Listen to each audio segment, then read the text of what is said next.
Members of the board, Chancellor Carey, President Hershey, employees of Zane State College, special guests, and friends of the college from the community and across the state. Thank you for joining us on this special day. I am truly humbled to stand on this stage before you. To Chairman Knight and the members of the Board of Trustees, thank you for your belief in me.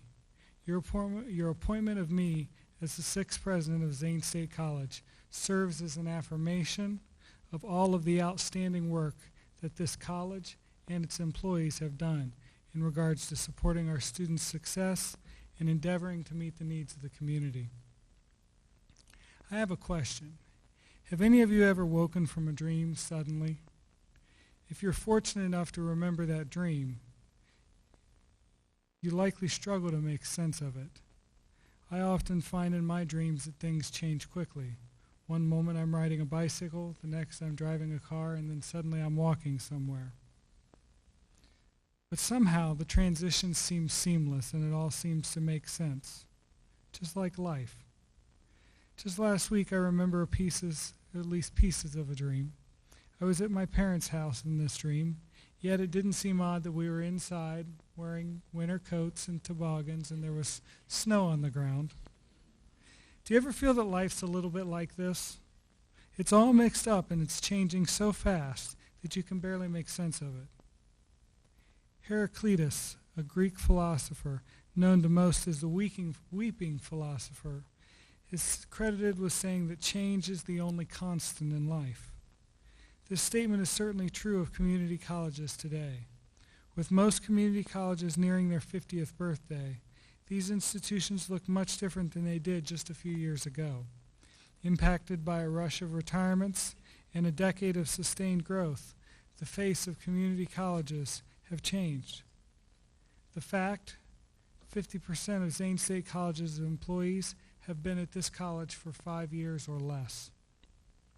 Across the nation, enrollment at colleges and universities is down. Low unemployment, a recovering economy, and a dwindling number of high school graduates have combined to create today's challenges.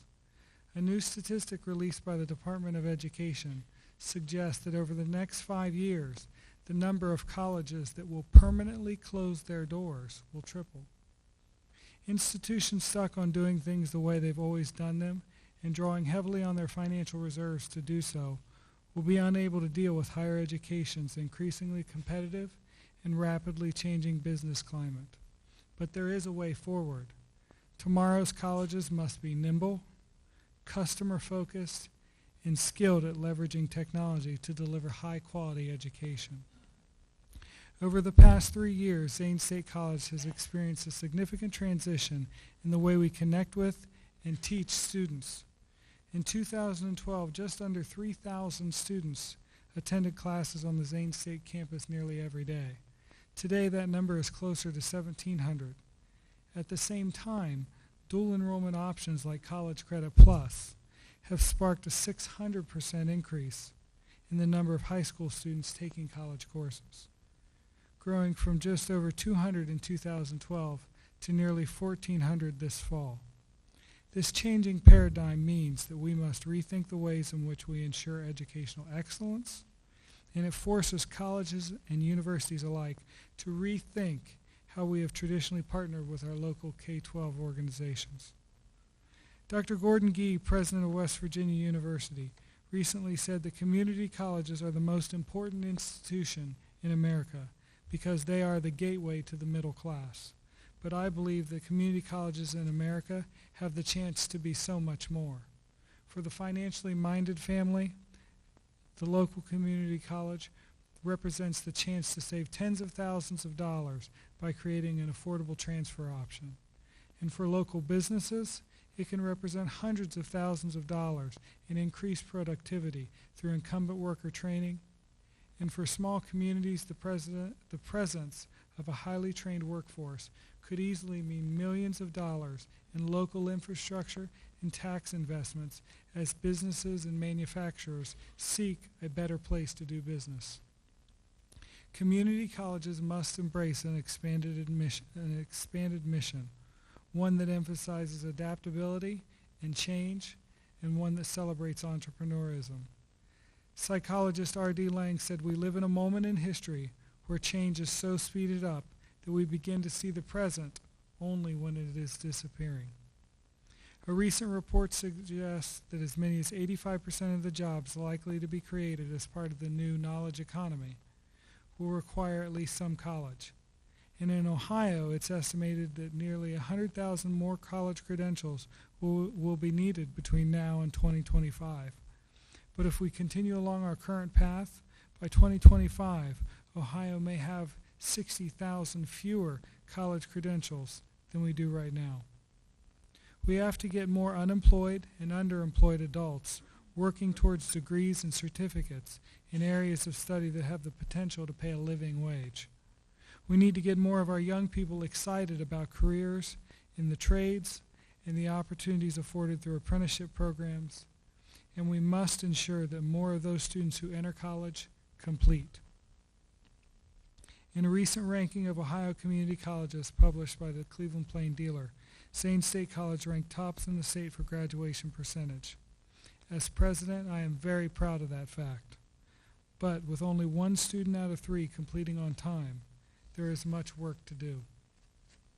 Teddy Roosevelt said the United States does not have a choice as to whether we will or will not play a great role in the world.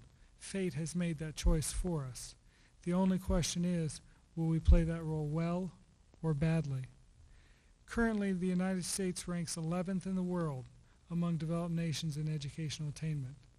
In fact, today's youth are in danger of becoming the first generation of Americans whose educational attainment is less than their parents' generation, and more importantly, the first generation with a lower standard of living.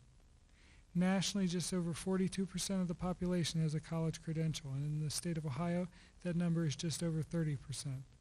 Locally, that number has been estimated between 15 and 18%. There is a lot of work to do, but there is a lot of opportunity for Zane State College to serve the educational needs of this region. I challenge each of you to consider this. Why are you here? I know why I am here, because I know that every day my work makes it possible for each of you to do your job. And because of that, you make a difference in the lives of our students. You inspire them, challenge them, and you hold them accountable. You advise them, advocate for them, and mentor them. For some, you reinforce what their parents have already taught them. For others, you may be the one person who believes in them and their dreams. If you are like me, these students leave a lasting impression upon you. But never forget that each of you are sure to be the source of inspiration for at least one student. In closing, I want to thank my family for their support and encouragement. To my wife, Susan, you are my rock. To my son, Joey, that was awesome. I want to thank my parents, my brother, and Susan's mom and dad for sharing this day with us. And finally, to the faculty and staff of Zane State College. Thank you for all you do. The accomplishments of this college and the success of our students would not be possible without you. I think we make a great team, and I'm honored to make this journey with you. Thank you.